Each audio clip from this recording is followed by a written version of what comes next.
चूंकि चियांग झान पहले ही भाग चुका है, इसलिए आइए पहले दिव्य मार्शल संप्रदाय पर वापस लौटें और आगे चर्चा करें।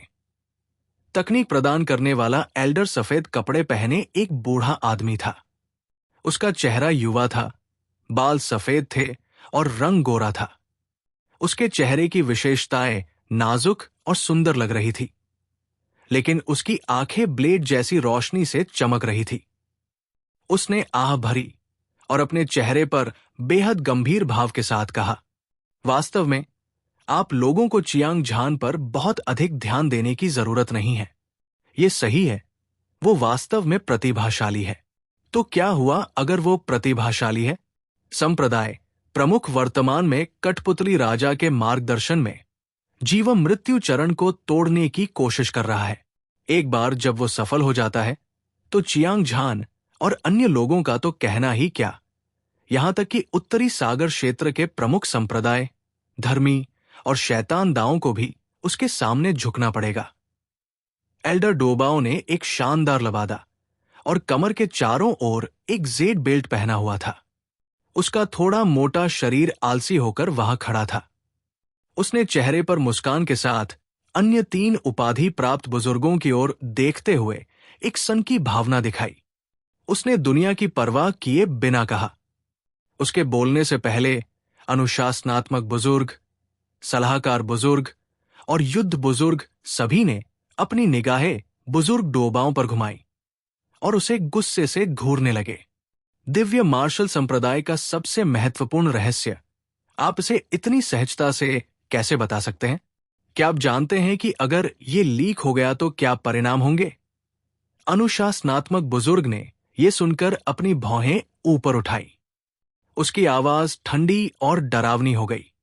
बुजुर्ग डोबाओं का चेहरा शर्मिंदगी से भरा हुआ था। उसने लगातार अपना सिर नीचे किया। उसकी आंखों से प्रकाश की 2 चमकदार किरणें निकली।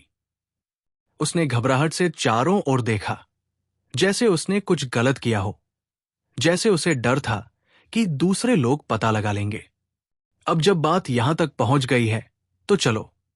कानून प्रवर्तन बुजुर्ग ने अपना सिर हिलाया, मुड़ा और उड़ गया।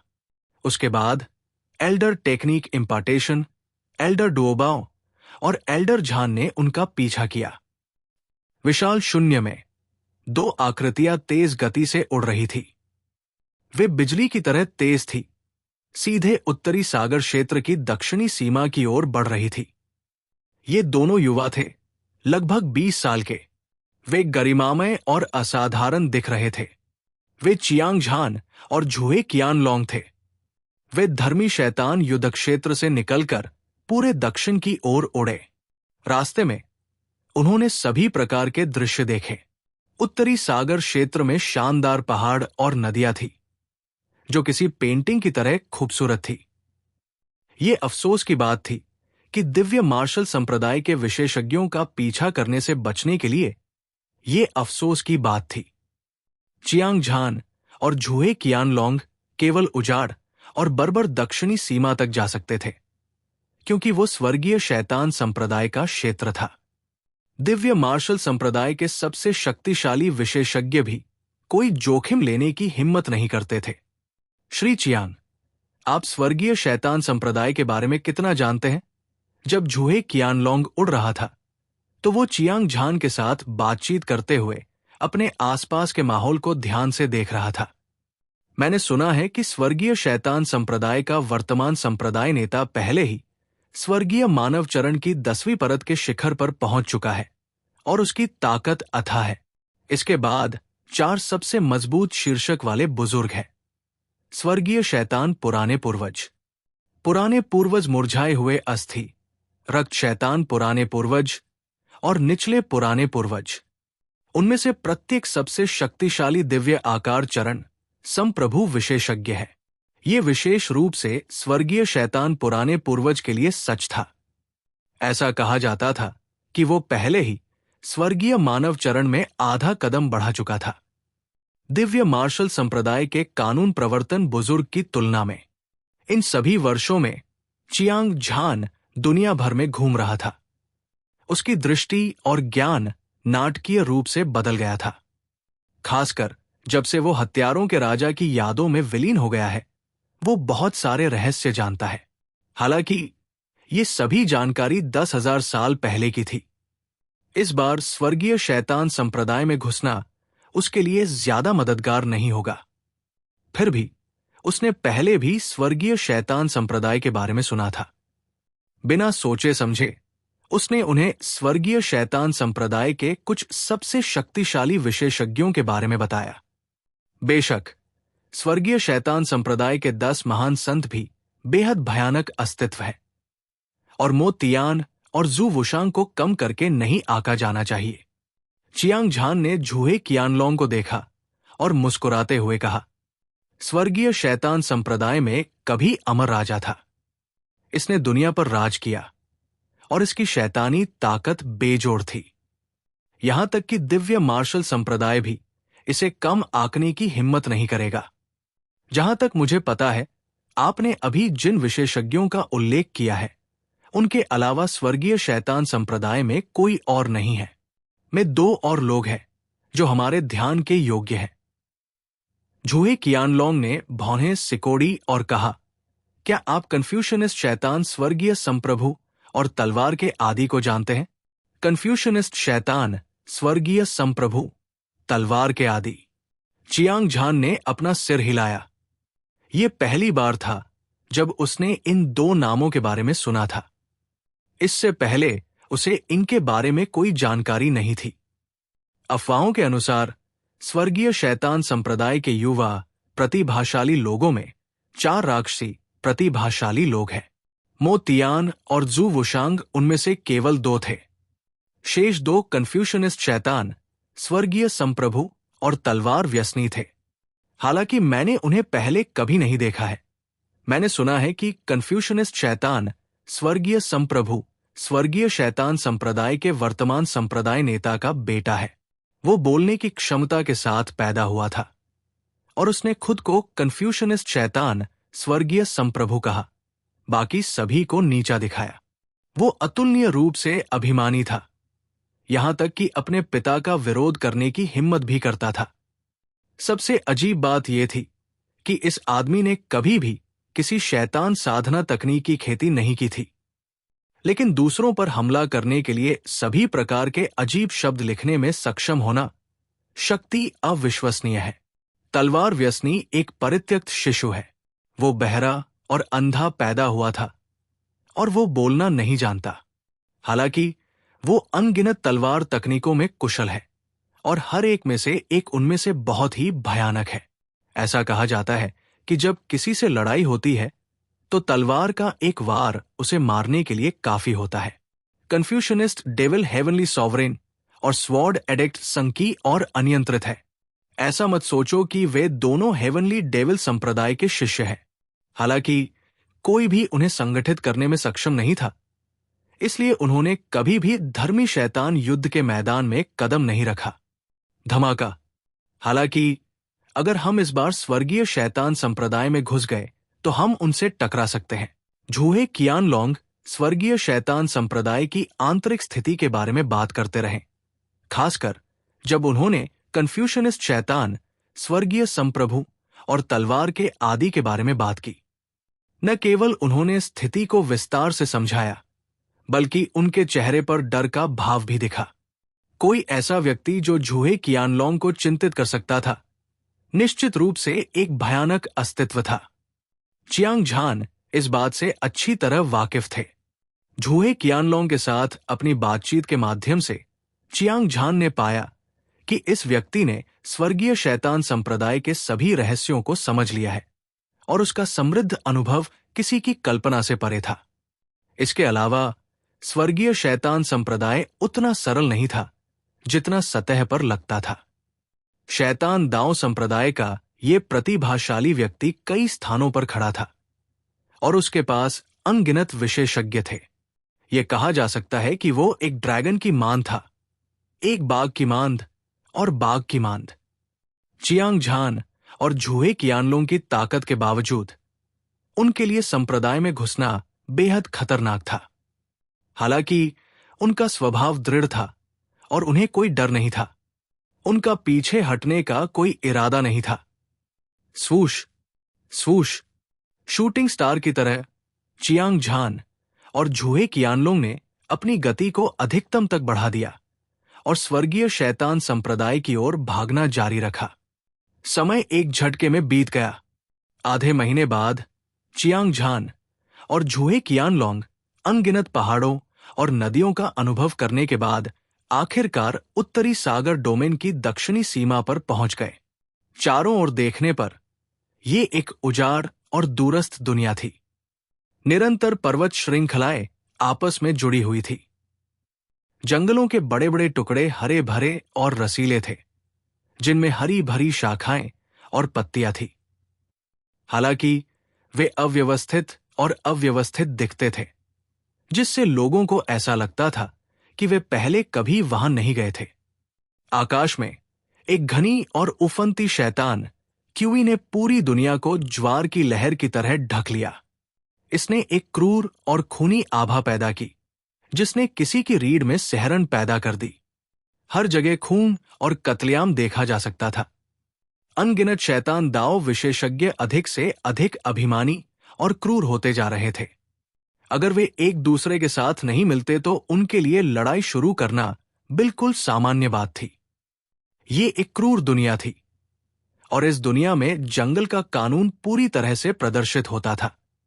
श्री चियांग, ये स्वर्गीय शैतान संप्रदाय का गढ़ है। अगर हम और आगे जाएंगे तो हम स्वर्गीय शैतान शहर देख पाएंगे। ऐसा कहा जाता है कि स्वर्गीय शैतान संप्रदाय के संप्रदाय नेता में कई उपाधि प्राप्त बुजुर्ग शामिल हैं। सभी शिष्य स्वर्गीय शैतान शहर में रह रहे हैं। वो स्थान ड्रैगन और बाघों का अड्डा है।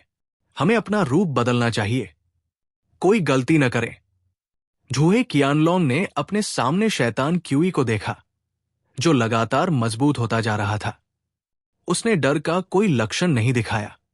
वो हल्के से मुस्कुराया और फिर उसका रूप नाटकीय रूप से बदल गया। वो एक सुंदर आदमी से एक दुबले पतले आदमी में बदल गया। उसका चेहरा पीला था और उसकी मांसपेशियां सड़ी हुई थी। ऐसा लग रहा था जैसे वो अभी अभी किसी गंभीर बीमारी से ठीक हुआ हो। इतना ही नहीं, उसका शरीर लोहे के खून से भरी हत्या की मंशा की लहरें भी छोड़ रहा था, मानो अद्वितीय हत्या करने वाले भगवान ने अभी अभी अनगिनत खूनी लड़ाइयों का अनुभव किया हो, जो असीम खतरों से भरी हुई थी। चियांग झान की आंखों में आश्चर्य की एक झलक दिखाई दी। झूहे कियानलोंग एक सांस के समय में ही दूसरे व्यक्ति में बदल गया था। न केवल उसका रूप और रूप पहले से अलग था, बल्कि उसका स्वभाव भी शैतान दांव विशेषज्ञ के समान था। अंदर से बाहर तक कोई दोष नहीं देखा जा सकता था। अब भले ही झूहे कियानलोंग खुलेआम स्वर्गीय शैतान शहर में प्रवेश करे, वो दूसरों का ध्यान आकर्षित नहीं करेगा। एक दिव्य आकार मंच संप्रभु विशेषज्ञ के लिए किसी की उपस्थिति और शरीर को बदलना मुश्किल नहीं था। हालांकि एक व्यक्ति का स्वभाव उसकी हड्डियों से निकलता था और इसे पूरी तरह से बदलना बहुत मुश्किल था। जहां तक झूहे कियानलोंग की बात है, तो कोई नहीं जानता था कि उसने किस तरह के रहस्यमय कौशल का इस्तेमाल किया था, लेकिन चियांग झान भी इसके बारे में कोई सुराग नहीं पा सका। इस तरह की रहस्यमय शक्ति बस अथाह और चौंकाने वाली थी। अपने दिल में सोचते हुए चियांग झान ने अपना शरीर सीधा किया और अचानक पतली हवा से 1 फुट लंबा हो गया। उसका शरीर भी लंबा और मजबूत हो गया और उस नाजुक और सुंदर चेहरे की विशेषताएं बदलने लगी। एक पल के 1000वें हिस्से में वो एक मजबूत पीठ और मजबूत कमर वाला आदमी बन गया। उसका चेहरा ठंडा था, एक युवा जो बाघ की तरह भयंकर और बाघ की तरह भयंकर था। धमाका! अगले ही पल चियांग झान के शरीर से एक टूटे हुए बांध की तरह तीव्र शैतानी ऊर्जा बाहर निकली। इसने उसे एक ऐसे देवता की तरह बना दिया जो प्राचीन शैतान से कहीं अधिक शक्तिशाली था। उसने दुनिया को नीचे देखा और उसकी दबंग आभा आसमान तक पहुंच गई। झूहे कियानलोंग के परिवर्तन की तुलना में चियांग झान ने केवल अपनी आकृति और उपस्थिति बदली और उसका स्वभाव पहले जैसा ही था। हालांकि उसका शरीर एक मोटी शैतानी ऊर्जा से ढका हुआ था, जिससे वो किसी भी नजर से शैतान जैसा दिखता था। ये अजीब नहीं था। चियांग झान ने पहले स्वर्ग भक्षण शैतान कलाओं की साधना की थी। ये एक स्वर्ग रैंक दिव्य कला थी, जिसे प्राचीन शैतान ने पीछे छोड़ दिया था। हर बार जब इसे प्रसारित किया जाता था, तो ये भयानक शैतान क्यूई उत्पन्न करता था। जैसे जैसे समय बीतता गया, ये पहले से ही उसके खून में विलीन हो गया था और उसकी अस्थि मज्जा में गहराई तक प्रवेश कर गया था। कोई भी उसकी खामियों को नहीं देख सकता था। झूहे कियानलोंग को लगभग विश्वास ही नहीं हुआ कि ये युवक, जो शैतान क्यूई से ढका हुआ था और मजबूत दिख रहा था, वास्तव में चियांग झान से रूपांतरित हुआ था। ये बहुत समान था, यहां तक कि शैतान दाव विशेषज्ञ से भी अधिक। हालांकि वो तुरंत समझ गया। हालांकि अभी उसने जो रहस्यमय साधना तकनीक का उपयोग किया था, वो सच्चाई को भ्रमित करने के लिए पर्याप्त थी। चियांग झान ने पहले भी एक शैतान साधना तकनीक की साधना की थी, इसलिए उसे इसे बदलने की कोई आवश्यकता नहीं थी। ये बिल्कुल शैतान दाव विशेषज्ञ के समान ही था। जैसा कि कहा जाता है, असली नकली नहीं हो सकता और नकली असली नहीं हो सकता, चाहे झूहे कियानलोंग का परिवर्तन कितना भी समान क्यों न रहा हो।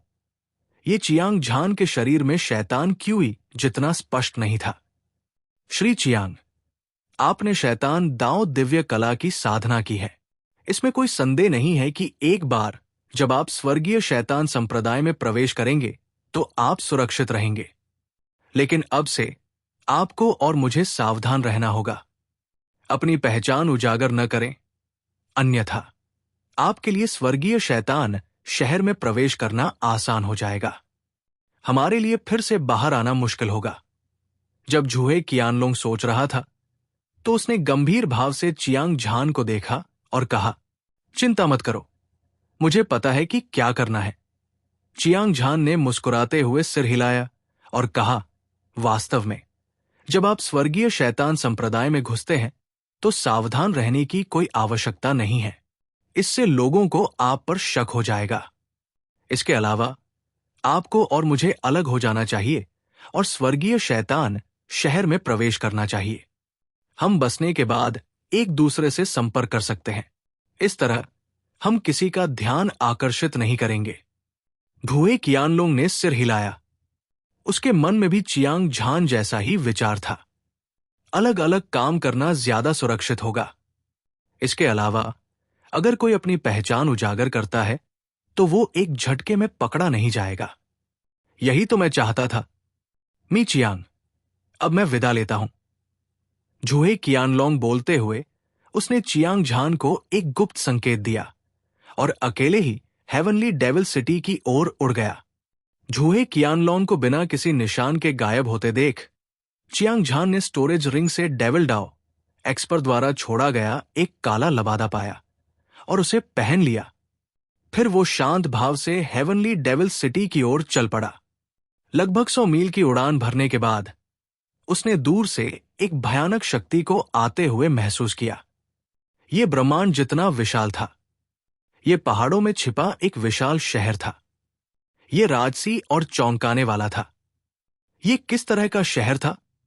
इसकी परिधि कुछ 1000 मील थी और इसकी ऊंची शहर की दीवारें बादलों में ऊंची थी। ये मोटा और ठोस था और इसका पूरा शरीर काले रंग का था। ये एक प्राचीन आभा उत्सर्जित कर रहा था। साथ ही किंग ग्रेट ट्रेजर आर्टिफैक्ट का अनोखा दबाव भी था, जिससे लोगों को घुटन का एहसास हो रहा था। शहर के भीतर ऊंची इमारतें जमीन से ऊपर उठी हुई थी और एक राजसी राक्षसी आभा दे रही थी। वे वास्तव में अनगिनत निम्न श्रेणी, मध्यम श्रेणी, उच्च श्रेणी और सर्वोच्च श्रेणी के खजाने थे। उन्होंने एक सरणी गठन बनाया जो एक बाघ और उसके चारों ओर एक ड्रैगन की आभा दे रहा था। चौड़ी सड़कें लोगों और गाड़ियों से भरी हुई थी और हलचल भरा माहौल दिव्य मार्शल संप्रदाय से बहुत अलग नहीं था। आकाश में उड़ते हुए शैतान दाव विशेषज्ञ एक शक्तिशाली आभा उत्सर्जित कर रहे थे और उनमें से कुछ दिव्य रूप मंच विशेषज्ञ भी थे। ये दृश्य देखकर चियांग झान ने अपने पैर की उंगलियों का इस्तेमाल करके सोचा और उसके सामने शहर को पहचाना। ये पौराणिक स्वर्गीय शैतान शहर था और उसने देखा था कि पूरे स्वर्गीय शैतान शहर में दो नदियां थी। एक दक्षिण से उत्तर की ओर थी और दूसरी पूर्व से पश्चिम की ओर थी। इसने विशाल शहर को 4 भागों में विभाजित किया। शहर के पूर्वी हिस्से में हर महल एक सर्वोच्च श्रेणी की कलाकृति थी जो एक विशाल दबाव उत्सर्जित करती थी। हालांकि इसका कोई निशान नहीं था और यह मृत और बेजान था। चियांग झान को इससे एक भयानक आभा आती हुई महसूस हो रही थी और कुछ आभाएं उसे खतरे की तीव्र भावना का एहसास करा रही थी। इसका मतलब था कि शहर में एक अद्वितीय अधिपति था जो दिव्य आकार चरण संप्रभु विशेषज्ञ से आगे निकल गया था। यह वो स्थान होना चाहिए जहां संप्रदाय के नेता और स्वर्गीय शैतान संप्रदाय के अन्य शीर्षक वाले बुजुर्ग रहते थे। पश्चिम शहर का महल भी एक सर्वोच्च श्रेणी का खजाना था, लेकिन यह पूर्वी शहर की तुलना में अधिक जीवंत था। बड़ी संख्या में शैतान दाव विशेषज्ञ आसमान से गिरे और कुछ आसमान में उड़ गए।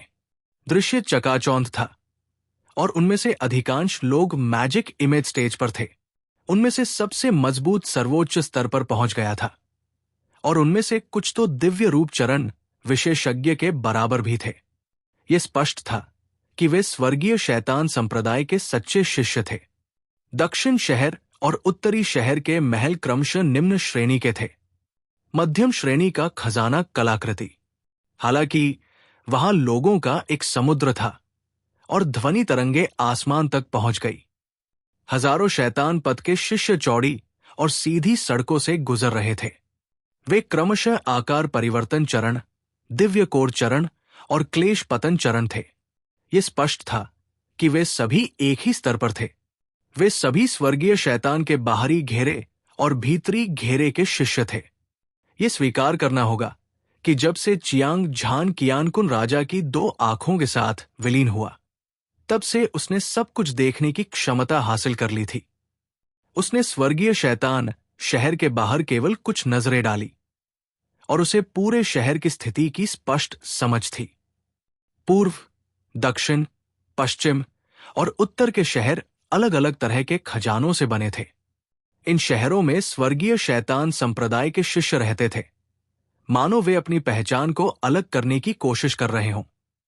अकेले इस बिंदु से यह देखा जा सकता था कि स्वर्गीय शैतान संप्रदाय शक्तिशाली का सम्मान करता था। यह बिल्कुल भी अस्पष्ट नहीं था। स्वर्गीय शैतान शहर में स्थिति पर नियंत्रण पाने के बाद चियांग झान ने बिल्कुल भी संकोच नहीं किया। वो सीधे स्थानिक क्षेत्रों की परतों से गुजरा और स्वर्गीय शैतान शहर के पश्चिम में सड़क पर उतरा। सीधी सड़क दूर तक फैली हुई थी। उनके बीच मैजिक इमेज स्टेज योद्धा थे। जब दिव्य रूप स्टेज विशेषज्ञ चियांग झान के पास से गुजरा तो उसे वास्तव में खतरे का एक मजबूत एहसास हुआ, जैसे कि उन लोगों ने पहले ही उसे मारना शुरू कर दिया था। अगर ये कोई और समय होता तो चियांग झान कुछ मैजिक इमेज स्टेज योद्धाओं और दिव्य आकार स्टेज शैतान दांव चिंटियों को गंभीरता से नहीं लेता। अगर उसने शीर्ष युद्ध शक्ति का इस्तेमाल किया तो वो तुरंत उन्हें मार देगा, जैसे कि वह उनकी जेब से कुछ निकालने की कोशिश कर रहा हो। हालांकि ये स्वर्गीय शैतान संप्रदाय की मान थी और इसमें संप्रदाय के नेता और अनगिनत उपाधि प्राप्त बुजुर्ग रहते थे। अगर चियांग झान ने युद्ध राजा रक्तरेखा, अविनाशी युद्ध राजा मंत्र और ब्लेड आत्मा प्रकाश ऊर्जा के 10 विशेष गुणों को उजागर किया, 9 स्वर्ग संप्रभु मंत्र, 10 पूर्ण शैतान वध सरणी और वे युद्ध तकनीकें और कृपाण तकनीकें जिन्होंने एक बार दुनिया को हिला दिया था, तो आप तुरंत मारे जाएंगे। जैसा कि कहा जाता है, जब कोई व्यक्ति छत के नीचे होता है तो उसे अपना सिर नीचे करना पड़ता है। इसके अलावा चियांग झान अभी भी स्वर्गीय शैतान शहर में रहना चाहता था और कुछ वर्षों की साधना अवधि प्राप्त करना चाहता था। इसलिए वो जल्दबाजी में काम नहीं कर सकता था। सोचते हुए चियांग झान ने अपने आसपास कुछ जादू छवि चरण और दिव्य आकार चरण शैतान दांव विशेषज्ञों को देखा। उसने दिखावा किया जैसे कुछ हुआ ही न हो और आगे बढ़ गया। लानत है, स्वर्गीय शैतान संप्रदाय में प्रतिस्पर्धा वास्तव में भयंकर है। ऐसा लगता है कि मुझे अभी भी अपनी साधना में कड़ी मेहनत करनी है, अन्यथा मेरे लिए स्वर्गीय शैतान शहर में जगह पाना आसान नहीं होगा। वो जादुई छवि चरण की 10वीं परत का शिखर है और उसकी ताकत दिव्य आकार चरण के सुपर विशेषज्ञ के बराबर है। ये आदमी बहुत शक्तिशाली प्रतिद्वंद्वी है। अगर मुझे भविष्य में मौका मिला तो हम हाल ही में कुछ सच्चे शिष्य दिव्य आकार चरण में प्रवेश कर चुके हैं और हर जगह महलों के लिए लड़ रहे हैं। हालांकि मेरी ताकत पहले ही दिव्य आकार चरण के शिखर पर पहुंच चुकी है, लेकिन मैं लापरवाह नहीं रह सकता। चियांग झान के पैरों के नीचे हवा का झोंका आया। जैसे जैसे वो आगे बढ़ता गया, उसे अपने पीछे से आ रही चर्चा की हल्की सी आवाज सुनाई दी। एक विचार से वो जानता था कि वे लोग शत्रुता से भरे हुए थे और वह उनसे आने वाले खतरे को महसूस कर सकता था। इस स्थिति ने उसे ये नहीं समझा कि हंसे या रोए। कोई और कारण नहीं था। सामान्य परिस्थितियों में चियांग झान की ताकत केवल दिव्य आकार चरण के सुपर विशेषज्ञ के बराबर थी। उसकी असली लड़ाकू ताकत और चियांग झान की ताकत के बीच बहुत बड़ा अंतर था। हालांकि स्वर्गीय शैतान संप्रदाय के सच्चे शिष्यों में चियांग झान को एक क्षेत्रीय विशेषज्ञ माना जा सकता है। वास्तव में यह केवल स्वर्गीय शैतान संप्रदाय नहीं था। धर्मी और शैतान दांव सहित उत्तरी सागर क्षेत्र के सभी प्रमुख संप्रदायों की स्थिति लगभग एक जैसी थी। बिना किसी अपवाद के सभी सच्चे शिष्य मैजिक इमेज स्टेज विशेषज्ञ थे, जो उन सभी में सबसे शक्तिशाली थे। वे मैजिक इमेज स्टेज संप्रभु थे और दिव्य रूप स्टेज विशेषज्ञ एक अत्यंत शक्तिशाली अस्तित्व था, चाहे वो किसी भी संप्रदाय में हो। चियांग झान ने पहले ही अपनी ताकत को सीमा तक दबा दिया था, लेकिन वो अभी भी स्वर्गीय शैतान शहर में एक अद्वितीय प्रतिभा था। दूसरों का ध्यान आकर्षित करना उसके लिए उचित था, लेकिन वह इसकी बिल्कुल भी परवाह नहीं करता था। वर्तमान में इस तरह की ताकत अधिक से अधिक स्वर्गीय शैतान संप्रदाय के सच्चे शिष्यों को डराएगी, लेकिन इससे कोई परेशानी नहीं होगी। इसके अलावा ये चियांग झान का इरादा भी था। इस बार वो स्वर्गीय शैतान शहर में अपनी घुसपैठ में बहुत ज्यादा दिखावटी और कमजोर नहीं होना चाहता था। अन्यथा कौन जानता था कि इस जगह पर कितने लोग उसे धमकाएंगे जहां मजबूत लोग कमजोरों का शिकार करते हैं। इस तरह उसके लिए बेनकाब होना आसान होगा। सब कुछ उसके नियंत्रण में था। चियांग झान भीड़ का पीछा करते हुए चला गया। धीरे धीरे उसके आसपास स्वर्गीय शैतान संप्रदाय के सच्चे शिष्यों की संख्या कम हो गई और आसमान काला हो गया। इस समय सूरज ढल रहा था और खून से सने बहुरंगी प्रकाश ने स्वर्गीय शैतान शहर में एक जानलेवा आभा जोड़ दी। स्वूश, बिना किसी चेतावनी के एक मानव आकृति सड़क के पास एक महल से उड़कर बाहर आई। जैसे ही वो चियांग झान को मारने वाला था, उसने अपनी भौहें उठाई और उसकी आंखों से बिजली की 2 किरणें निकली। अचानक हुआ बदलाव जैसे तूफान आ रहा हो, जिससे बचना नामुमकिन हो। हालांकि चियांग झान चौंक गया था, फिर भी उसने अपना शांत मन बनाए रखा। उसने अपना हाथ बढ़ाया और बाढ़ के अजगर की तरह उसने अपने प्रतिद्वंद्वी के कंधे को पकड़ लिया, जिससे वो जमीन पर मजबूती से गिर गया। धमाका।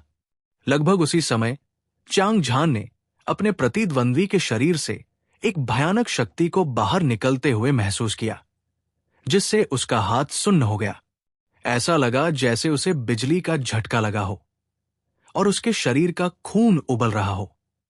ये एक स्पष्ट संकेत था। उसके प्रतिद्वंद्वी की ताकत कम से कम सामान्य दिव्य आकार अवस्था तक पहुंच गई थी।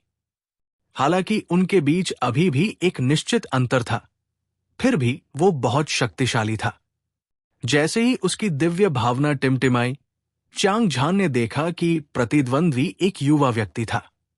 वो लगभग 20 वर्ष का था और उसने एक लंबा काला लबादा पहना हुआ था। वो लंबा और सीधा था, भाले या तलवार की तरह। उसके लंबे बालों ने उसके ठंडे चेहरे को ढक रखा था। उसकी भौहें तीखी थी और उसकी आंखें सितारों की तरह चमकीली थी, जिससे वो बहुत सुंदर लग रहा था। उसका रूप बहुत प्रभावशाली था।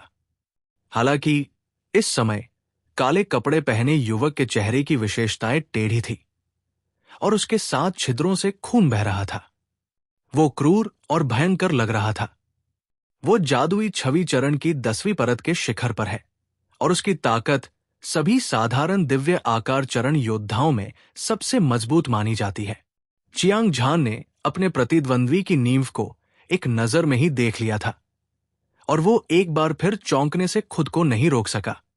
हालांकि इस आदमी को स्वर्गीय शैतान संप्रदाय के सच्चे शिष्यों के बीच एक शक्तिशाली व्यक्ति नहीं माना जाता था, लेकिन वो एक साधारण व्यक्ति भी नहीं था। ये तथ्य कि वो गंभीर रूप से घायल था, ये दर्शाता है कि उसे घायल करने वाला व्यक्ति कितना शक्तिशाली था। तुम कौन हो? तुम्हारी हिम्मत कैसे हुई? जिस क्षण काले कपड़े पहने युवक के पैर जमीन पर पड़े, उसकी चमकदार आंखें क्रोध से जल रही थी। वो बाघ की तरह खूंखार था और उसकी हत्या करने की नियत आसमान छू रही थी।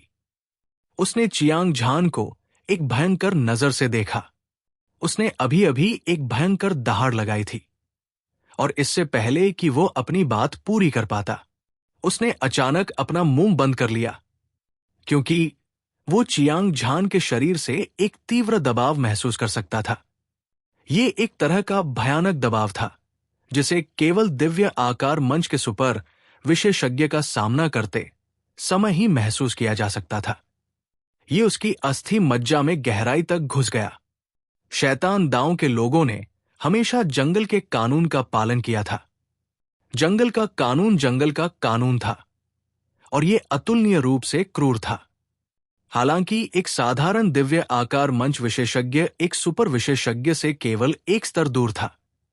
एक मार्शल कलाकार और एक सुपर विशेषज्ञ की ताकत के बीच का अंतर स्वर्ग और पृथ्वी जैसा था और दोनों के बीच का अंतर स्पष्ट था। हालांकि काले कपड़े पहने युवक गुस्से में था। जब उसने चियांग झान का सामना किया तो उसकी अभिव्यक्ति घबराहट से भरी हुई थी। बच्चे, क्या तुम दयालुता का बदला कृतज्ञता से चुकाने की कोशिश कर रहे हो? चियांग झान ने ठंडे स्वर में कहा। उसकी भौहें उल्टी थी और उसकी आंखें ब्लेड की तरह तीखी थी। उसकी आंखों में खून की प्यासी हत्या की मंशा थी। ऐसा इसलिए नहीं था कि वो काले कपड़े पहने युवक से बहस करना चाहता था, बल्कि इसलिए कि वो स्वर्गीय शैतान शहर में आया था। उसके पास एक क्रूर व्यक्ति होने का दिखावा करने के अलावा कोई विकल्प नहीं था। आपको पता होना चाहिए कि शैतान दाव विशेषज्ञ घमंडी और निरंकुश था। उसकी आंखें चारों समुद्र देख सकती थी और उसने अनगिनत लोगों को मार डाला था। हिंसक और खून के प्यासे लोग आमतौर पर तब हत्या कर देते हैं जब वे एक दूसरे के साथ अच्छे से नहीं मिलते। ऐसे माहौल में अगर चियांग झान बहुत शांति से काम करता तो दूसरों के लिए उसकी खामियों को देखना आसान हो जाता। भाई, मुझे सच में खेद है। मैं अभी बुरे मूड में था। मुझे उम्मीद है कि जब मैं अपने शब्दों से आपको ठेस पहुंचाऊंगा तो आप बुरा नहीं मानेंगे। मैं आपसे माफी मांगूंगा। काले कपड़े पहने युवक ने अपनी मुट्ठियां बांध ली और झुक गया। उसका रवैया 180 डिग्री बदल गया। वो किताब पलटने से भी ज्यादा तेजी से शत्रुतापूर्ण हो गया। वो हंसा। उसका चेहरा शर्मिंदगी से भर गया। मैं समझ गया। चियांग झान ने हल्के से मुस्कुराया। काले कपड़े पहने युवक को किसी ने गंभीर रूप से घायल कर दिया था, इसलिए उसके लिए बिना सोचे समझे बोलना अजीब नहीं था। हालांकि इसका उससे कोई लेना देना नहीं था। वो वास्तव में की परवाह इसलिए करता था क्योंकि वो पहली बार स्वर्गीय शैतान शहर आया था। उसे कोई नियम नहीं पता था और उसे अभी तक रहने के लिए जगह भी नहीं मिली थी। उसे स्वर्गीय शैतान संप्रदाय के एक सच्चे शिष्य की तत्काल मदद की जरूरत थी। इस समय काले कपड़े पहने युवक से मिलना तकिए पर सो जाने से अलग नहीं था। चियांग झान को स्वाभाविक रूप से इस समस्या को हल करने के लिए इस अवसर का लाभ उठाना था। अभी क्या हुआ? मैं देख सकता हूं कि तुम बुरी तरह घायल हो। अगर तुम्हें मदद की जरूरत है तो जब तक लाभ है मैं तुम्हारी मदद कर सकता हूं। चियांग झान ने एक पल के लिए सोचा, फिर उसने काले कपड़े पहने युवक को घूरते हुए कहा, और एक मुस्कान के साथ कहा जो मुस्कान नहीं थी। सच में काले कपड़े वाला युवक उत्साहित था और उसका खून खौल रहा था। वो देख सकता था कि चियांग झान बहुत शक्तिशाली था। अगर वो की मदद कर सकता तो उससे बदला लेने के लिए यह काफी होता। जहां तक उसे मुआवजे के तौर पर कुछ धन देने की बात है, स्वर्गीय शैतान संप्रदाय में इस तरह की बातें आम थी। आखिरकार इस दुनिया में चाहे आप कुछ भी करें, आपको कीमत चुकानी ही पड़ती है।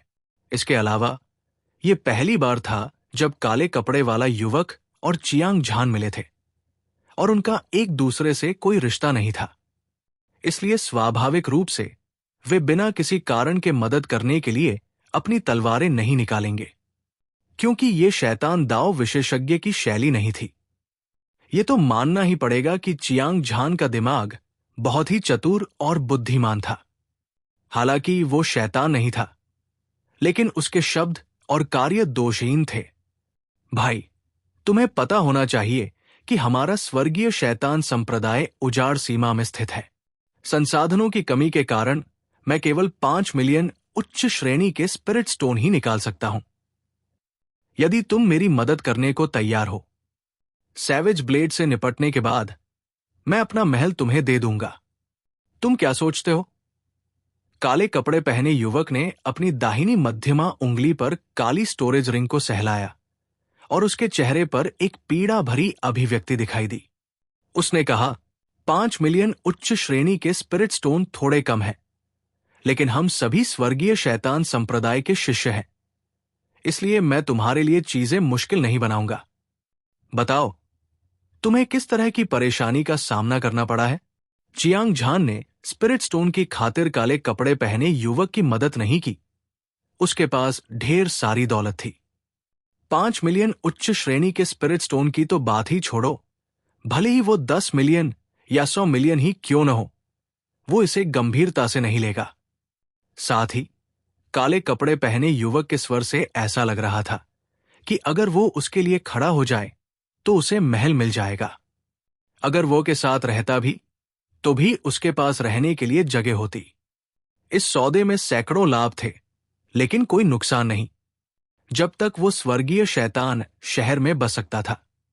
चियांग झान अपनी साधना पर ध्यान केंद्रित करने और दिव्य आकार चरण तक पहुंचने में सक्षम होगा। एक बार जब वो दिव्य आकार चरण तक पहुंच गया तो उसकी ताकत स्वर्गीय मनुष्य चरण विशेषज्ञ के बराबर थी। उस समय उत्तरी सागर क्षेत्र के सभी प्रमुख संप्रदायों के संप्रदाय नेता के अलावा कोई भी उसके लिए खतरा नहीं हो सकता था। वास्तव में वो युद्ध राजा मुट्ठी, स्वर्ग और पृथ्वी के एकीकरण का मंत्र, अनंत ब्रह्मांड रहस्यमय तकनीक और जीवनहीन कृपाण तकनीक को भी समझ सकता था। भाई, मैं शेख ही नहीं बघा रहा हूं। स्वर्गीय शैतान संप्रदाय के सभी सच्चे शिष्यों में मेरा एक नाम है, लूसान।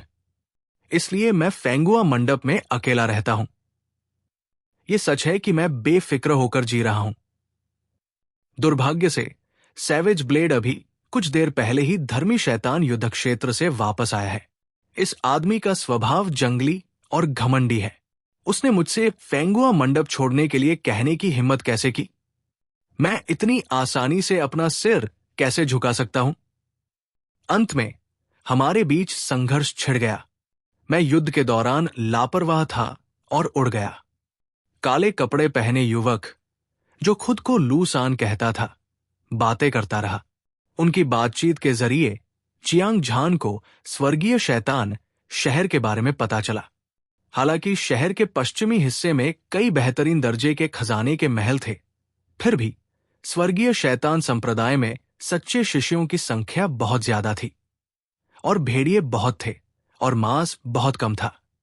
केवल कुछ दिव्य रूप मंच विशेषज्ञों को अकेले रहने की अनुमति थी। शेष जादू छवि मंच योद्धा कम से कम 3 से 5 या 1 दर्जन से भी ज्यादा थे। वे केवल एक साथ रह सकते थे।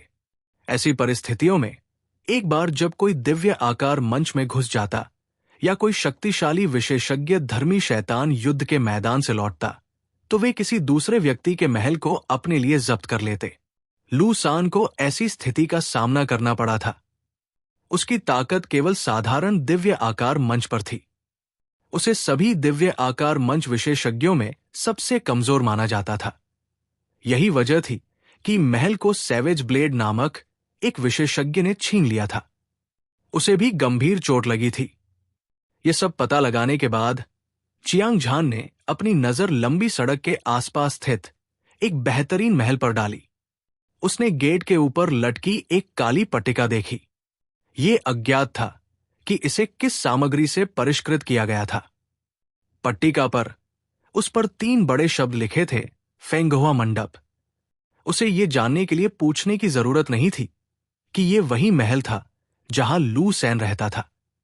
दुर्भाग्य से इसका मालिक पहले ही बदल चुका था। सैवेज ब्लेड, उसका नाम काफी दबंग है। क्या मैं जान सकता हूं कि वो कितना शक्तिशाली है? लू सैन, आगे बढ़ो।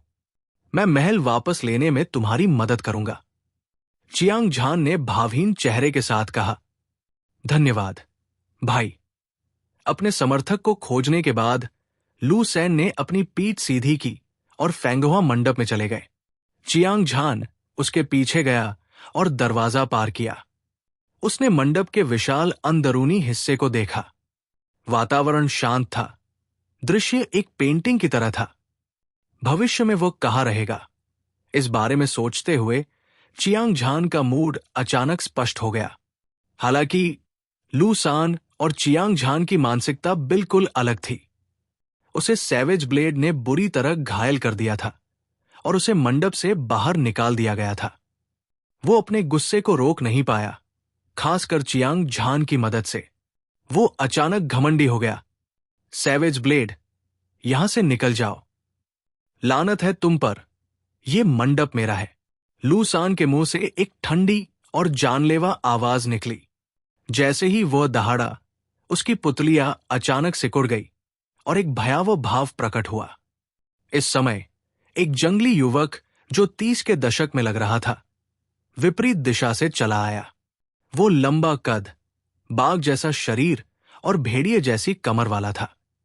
उसका शरीर विस्फोटक ऊर्जा से भरा हुआ था। उसके लंबे बाल उसके कंधों पर लटके हुए थे। उसके चेहरे की विशेषताएं दृढ़ थी और उसकी दाढ़ी स्टील की सुइयों की तरह थी। उसकी 2 मोटी भौहें उसकी कनपटियों पर झुकी हुई थी और उसकी आंखें धधकते सूरज की तरह थी। वो अहंकार से भरा हुआ था। ये व्यक्ति बहुत शांति से चलता हुआ लग रहा था। फिर भी उसके शरीर में एक भयानक दबाव था। भले ही उसने जानबूझकर कोई शक्तिशाली बल नहीं छोड़ा था, लेकिन उसके शरीर में लोहे के खून से बनी हत्या की आभा थी। यह स्पष्ट था कि उसने अंतहीन खूनी लड़ाइयों का अनुभव किया था, इसलिए उसने स्वाभाविक रूप से एक आभा विकसित की। चियांग झान की आंखें केंद्रित थी। वो इस आदमी से एक अद्वितीय ऊर्जा उतार चढ़ाव को महसूस कर सकता था।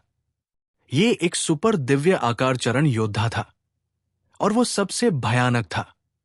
अपनी वर्तमान ताकत के साथ भले ही वो इस आदमी को हरा दे, ये उसके लिए आसान नहीं होगा। सैवेज ब्लेड, अगर तुम्हें पता है कि तुम्हारे लिए क्या अच्छा है, तो अभी यहां से निकल जाओ, वरना आज अगले साल तुम्हारी पुण्यतिथि होगी। जब लू सान ने जंगली युवक को देखा, तो वो कुछ कदम पीछे हटने से खुद को रोक नहीं सका। वो स्पष्ट रूप से उससे बहुत डरता था। हालांकि जब उसने पलटकर चियांग झान के शांत और सहज भाव को देखा, तो उसका रवैया तुरंत दबंग हो गया और उसकी दबंग आभा आसमान तक पहुंच गई। अज्ञानी मूर्ख, जंगली युवक, जिसे सैवेज ब्लेड के नाम से भी जाना जाता था, ठंडी मुस्कान के साथ मुस्कुराया। धीरे धीरे चलते हुए उसके स्वर में तिरस्कार भरा हुआ था। उसके हर कदम के साथ कदमों की आवाज आ रही थी, मानो वो अपने दिल की धड़कन की लय पर कदम रख रहा हो। इससे लोग घबरा गए। नहीं, ये कहना ज्यादा सटीक होगा कि लू सान बहुत घबराया हुआ था। हालांकि वो जानता था कि चियांग झान भी एक दिव्य आकार मंच विशेषज्ञ था, लेकिन उसे कोई भरोसा नहीं था कि वो सैवेज ब्लेड को हरा सकता है। क्या यह हो सकता है कि तुम लू सान के लिए खड़े होने के लिए यहां हो? ये सही है, तुम्हारे पास कुछ ताकत है, लेकिन दुर्भाग्य से तुम अंधे हो। इस झंझट में शामिल होने की कोशिश करना मौत को दावत देना है। सैवेज ब्लेड चियांग झान से एक सिर लंबा था, इसलिए उसने चियांग झान की ओर देखा। उसकी चमकती हुई आंखें भयंकर रूप से चमक रही थी, और उसने अपने हृदय की गहराई में हत्या की मंशा को बिल्कुल भी नहीं छिपाया था। उसने ठंडे स्वर में कहा, और वो कदम दर कदम आगे बढ़ता रहा। उसकी भयानक हत्या की मंशा ने लाशों का पहाड़ और खून का समुद्र बना दिया। इसने लू सैन को डरा दिया, जिससे वो घबरा कर पीछे हट गया और वो डर से कांप रहा था। बेशर्म शेखी बघारना। चियांग झान ने एक कदम आगे बढ़ाया और लू सैन के सामने खड़ा हो गया। वो चुपचाप खड़ा रहा। उसके शरीर से असीम शैतानी क्यों निकल रही थी, जैसे कोई बवंडर सीटी बजा रहा हो। तुरंत उसकी सारी हत्या की मंशा बवंडर की तरह भस्म हो गई। एक पल में फेंगुआ मंडप का माहौल शांत और शांतिपूर्ण हो गया। यह दृश्य देखकर लू सैन की आंखें चमक उठीं, मानो उसे उत्तेजक इंजेक्शन लगा दिया गया हो। बच्चा, तुम मौत को दावत दे रहे हो। सैवेज ब्लेड ने धीमी आवाज में दहाड़ लगाई। फिर उसने अपना हाथ घुमाया और एक टूटा हुआ ब्लेड निकाला। यह लगभग 1 फुट लंबा था और हैंडल खून से लाल रंग का था।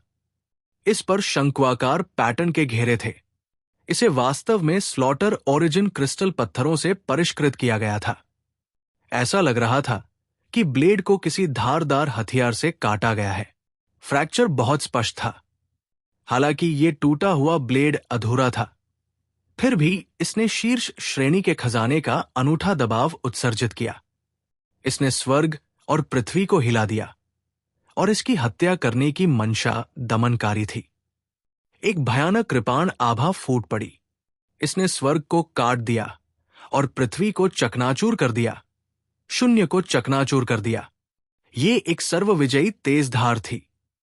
ऐसा लग रहा था जैसे ये पूरे आकाश को चीर कर रख देगी। भाई, ये वो हथियार है जिस पर सैवेज ब्लेड ने प्रसिद्ध होने के लिए भरोसा किया था। आपको सावधान रहना चाहिए। लू सैन ब्लेड की भयानक ताकत से मारा गया था। उसका चेहरा सदमे और पसीने से भरा हुआ था। वो चिंतित लग रहा था कि चियांग झान अपनी सुरक्षा कम कर देगा, इसलिए उसने तुरंत उसे चेतावनी दी। चियांग झान भी चौंक गया। इस सैवेज ब्लेड की ताकत को कम करके नहीं आंका जा सकता था। अगर यह कहीं और होता तो उसे मारना चींटी को कुचलने जितना आसान होता। हालांकि हेवनली डेविल सिटी में उसने अपने सभी ट्रम्प कार्ड छिपा रखे थे, और उसकी ताकत उसके प्रतिद्वंद्वी के बराबर ही थी। वार्निंग मून सेबर तकनीक। बिना समय बर्बाद किए सैवेज ब्लेड ने अपनी बेहतरीन कीमती कृपाण लहराई और चियांग झान पर वार किया। सरसराहट। प्रकाश की एक लंबी किरण आकाश को चीरती हुई, शून्य को चीरती हुई निकल गई। ब्लेड की लाल रोशनी एक अर्धचंद्र की तरह थी, जो आकाश को चीरते हुए अद्वितीय हत्या के इरादे से चल रही थी। और ऐसा लग रहा था जैसे ये अपने रास्ते में आने वाली हर चीज को नष्ट करने में सक्षम थी, क्योंकि ये चियांग झान की ओर तेजी से बढ़ रही थी। दूसरी ओर चियांग झान के सुंदर चेहरे पर एक शानदार मुस्कान दिखाई दी। उसने कोई कौशल या युद्ध तकनीक का उपयोग नहीं किया, और उसने अपना हथियार भी नहीं निकाला। उसने बस अपनी मुट्ठियां लहराई और मुक्का मारा। तुरंत उसकी मुट्ठी से हवा निकली, और उसकी मुट्ठी की ताकत बेमिसाल थी। उसकी मुट्ठी की ताकत एक उफनती नदी की तरह थी। इसने रक्तलाल ब्लेड रोशनी को डुबो दिया, जो एक घटते चांद की तरह थी। गड़गड़ाहट। एक बहरा विस्फोट सुना गया, मुट्ठी की जबरदस्त ताकत ने रक्तलाल ब्लेड को कुचल दिया और सैवेज ब्लेड के शरीर पर वार किया। उसने एक दयनीय चीख निकाली और मंडप से बाहर उड़ गया। होंगलोंग सैवेज ब्लेड को एक वार में हराने के बाद चियांग झान मंडप में ऐसे चला गया जैसे कुछ हुआ ही न हो। अब से वो यहां एक शांतिपूर्ण जीवन जिएगा। हिस। लू सान ने ठंडी हवा की सांस ली। वो चियांग झान की आश्चर्यजनक ताकत से लगभग डर गया था।